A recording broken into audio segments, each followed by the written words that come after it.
Hey guys, Casey Elm with Top Branch Tree Service. Welcome to the channel. If this is your first time, welcome. Like and subscribe. Today we're actually going to be cutting close to buildings. So what we have is a gentleman has a couple trees that he's like, hey, use you guys' skills, put them on the ground, and I'll clean them up from there. We're just going to do a couple tips and tricks, things to look for when you're felling trees around houses and things like that. Of course, this is not for the beginner because this is where money is involved if you end up messing up. We're just gonna show you what to consider, what's gonna happen, and let's walk over to the tree. The first tree that we're gonna do are these two right here, and we're gonna tell you what I'm looking at first of all, so that way it'll help you guys consider some of the things that could happen, and then we're gonna tell you our game plan, and we're gonna see if we make it happen. Before we get too far, so you guys can actually hear my sights, my chainsaw, I actually cheat, and I have this nice little felling line on this chainsaw. So I'm gonna put that line and point it where I want the tree to go. And with this one, I don't have to do too much offset or anything like that. So basically where I'm gonna cut it, where I aim, is about where it's gonna hit. So I think actually we can do one at a time. There's enough space between them all, and if I put a wedge in there and really force it over, it will do it no problem. So let's take this stick right here, and we're gonna put it on the pavement so you guys can see how close I'm gonna be. If you aim small, you miss small. So I'm gonna go for that. Let's see what happens.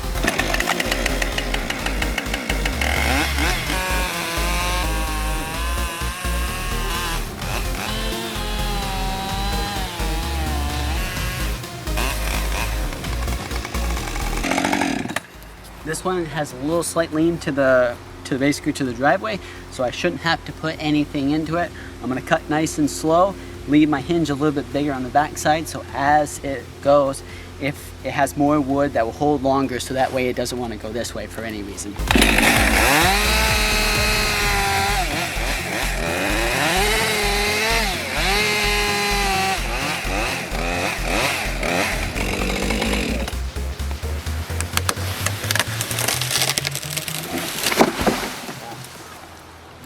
Just about a foot off.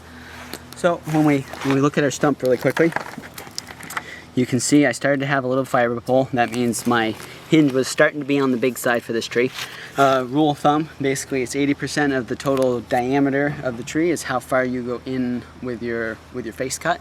So that way if anything happens, if it's 80%, a lot of times there's still proportionally still enough holding wood to allow the tree to hold itself if it goes backwards, and you don't go too far into it where if something goes wrong, the tree doesn't fall backwards, especially if it has a lot of back lean or anything like that. With this tree here, this was perfect. I wanted it to be on the big side so that way it would hold it and it would hit slowly, because if this was a really big tree like this one, I don't want it to hit the pavement really hard, because then it ends up making little dings and dents in it. Of course, we have a nice overcast day. We don't have to worry about the pavement being really soft, because it's relatively hard. It's only about probably 70-75 degrees out or so, so the pavement's not going to hurt anything. But as soon as you start getting big trees and big knots and stuff like that, that's when we can run into those kind of problems. Now that way I don't have to do both at the same time, we're gonna do this tree same exact way, same exact thing. I'm gonna aim for the same exact thing. I'm just gonna add wedges to this one, just because it's basically nice and straight up. So of course, if my hinge is on this side, the center of gravity is behind it. It's gonna want to lean backwards a little bit. So the wedges will help force it over. Let's make it happen.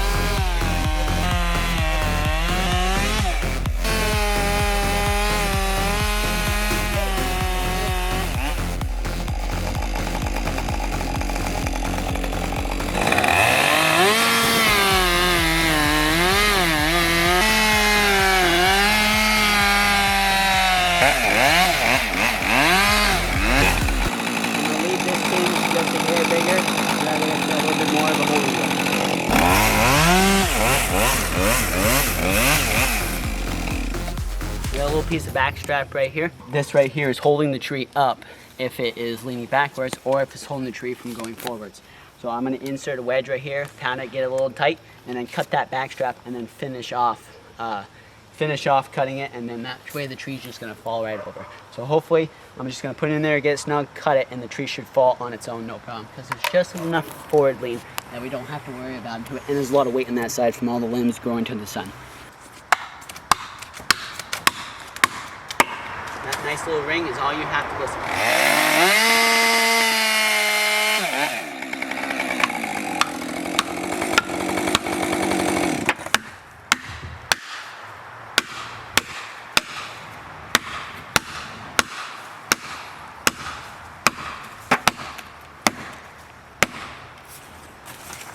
So we're gonna have to, now that we've gone in, the tree's taking his time going over just because my hinge is a little on the big side, but that's okay. So we're gonna double up on the wedges so that way it will push it over, because right now it's got a lot of lean this way, but the hinge is holding it from going over.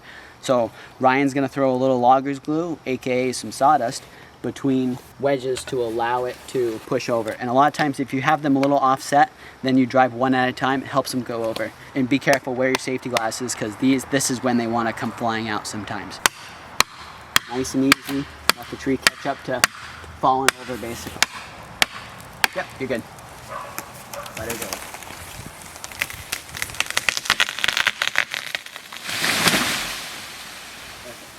I kept my hinge on the bigger side. Also, my face was 90 degrees, so that way it held the entire way and it didn't come dislodged or didn't come disconnected from the stump, which is perfect. Because then when I go through, I can actually go through, everything's nice and elevated when he goes through and cuts it all. But of course, I'm not gonna leave this as a client, so that way if something happens he doesn't know, he goes to cut it, it rolls whatever on him, so I'm gonna cut it, sever it from the stump right here, just take a 16 piece off because he's gonna make firewood out of it. That way nothing happens, it's on the ground, it's nice and safe for somebody. And this is very careful, go top first, it's gonna start to close a little bit, and I'm gonna finish from the bottom. And then keep your toes out of the way because this is gonna fall on the ground and this could go somewhere as well.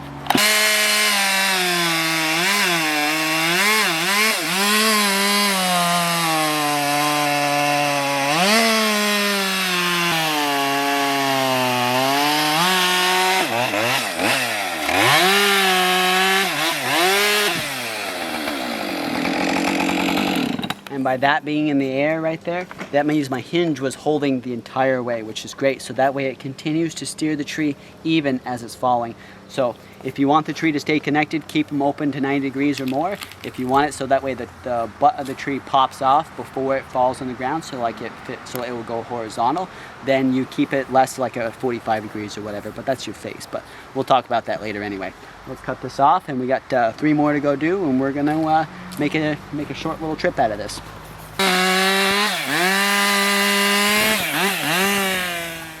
So I got a twofer right here.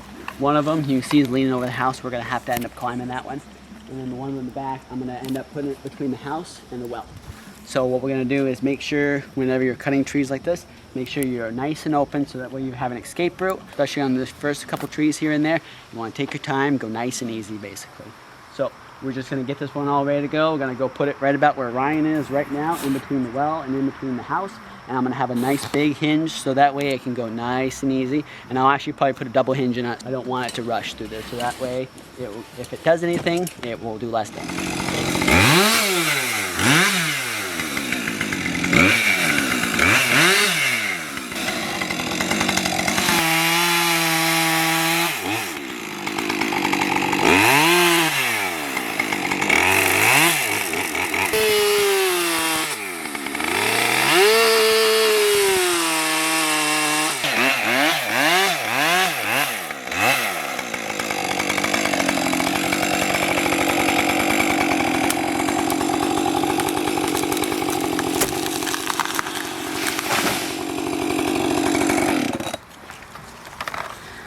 So that move that I just did there was kind of not for quite beginners, because what I'm doing is I'm actually going through and I'm cutting vertically with the grain, and it has a lot of tendency to have kickback.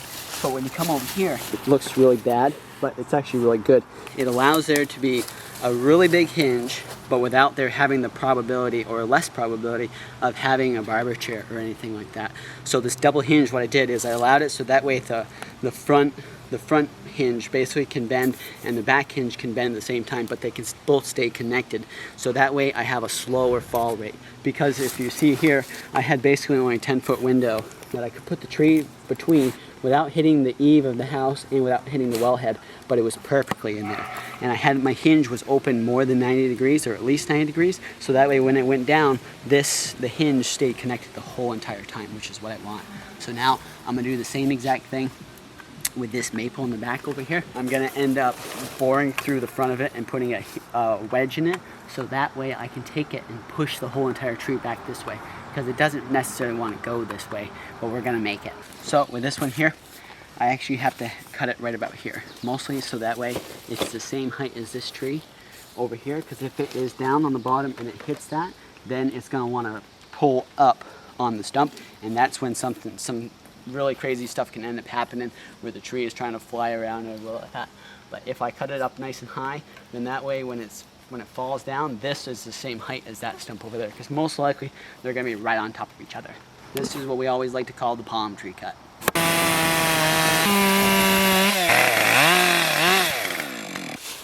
Now what I'm gonna do, I'm gonna take my saw, I'm gonna bore through the face of it, and I'm gonna put a wedge in there, and I'm gonna use that wedge to push it all the way over.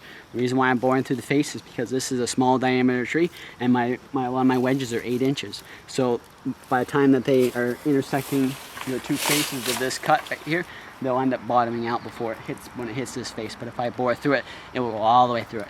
You have to go nice and easy a lot of times, because sometimes that wedge will want to pop this hinge if you're going too hard. So you might have to, you'll see. You'll see.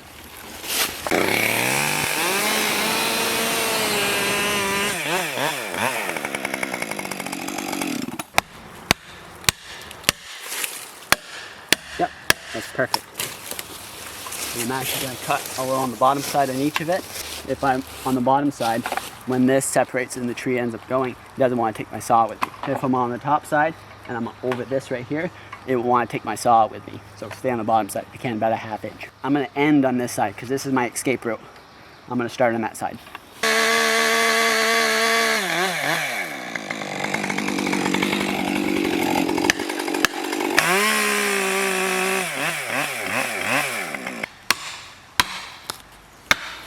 Yep, fine.